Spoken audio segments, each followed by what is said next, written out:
I wasn't a big fan of not the actual movie, just Sherry. I've never cared for her actor, and that's controversies aside.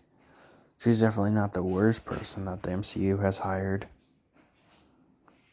But back when COVID was still very bad, she did a lot of anti-vaccine stuff, and she is a person that can influence people's opinions. A lot of children that watch the MCU movies.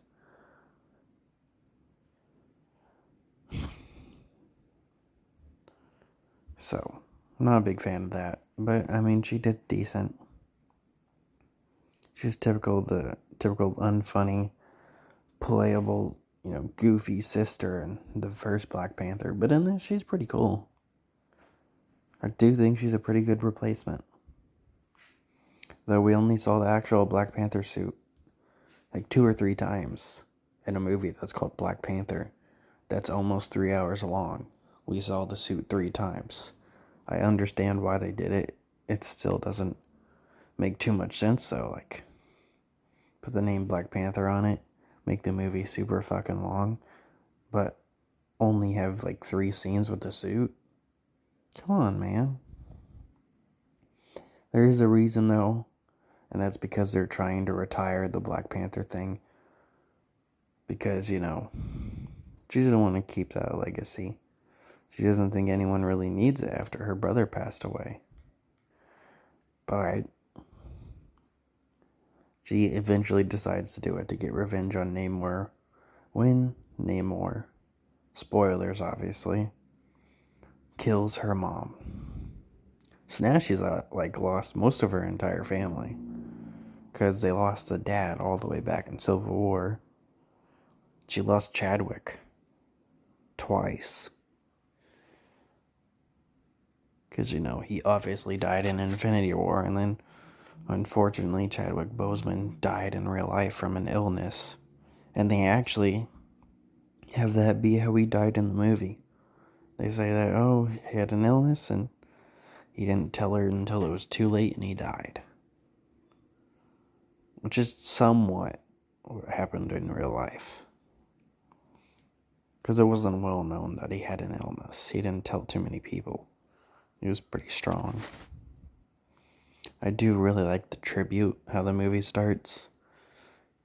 Instead of it having the typical every Marvel character that's in the MCU right now and is important, it's just Chadwick and a bunch of his amazing moments in like 2 major movies he was in, Civil War and his movie.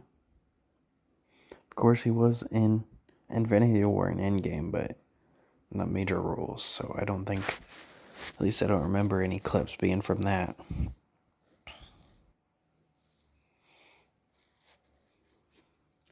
I do think they didn't handle the mom's death as good, which makes sense.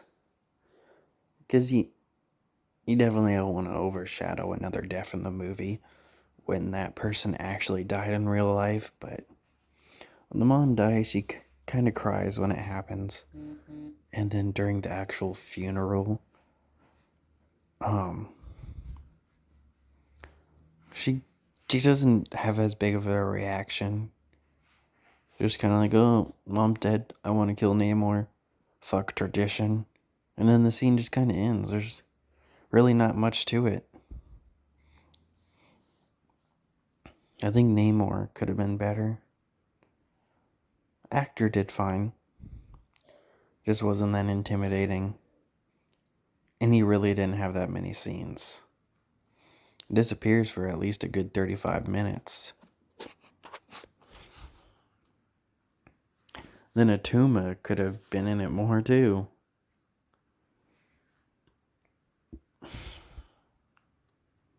Riri didn't do too much. I don't even think she's on this poster. Yeah, I don't think I see her.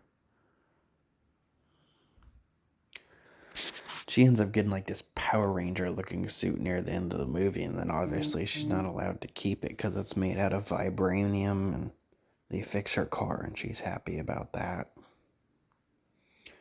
movie ends and there's a post-credit scene where they say T'Challa had a child. And if I'm remembering correctly, I'm pretty sure Black Panther didn't have a love interest. Like, ever.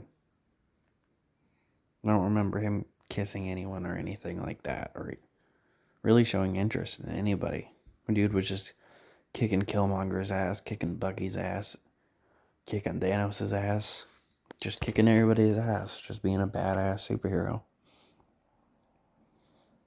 I don't know when he would have had time to get busy. But I guess it's cool. Even though they're clearly trying to set up Shuri as the new Black Panther. So, what's this? Just, he's gonna help her in the future MCU projects? Why does this need set up? But yeah, that's really about it.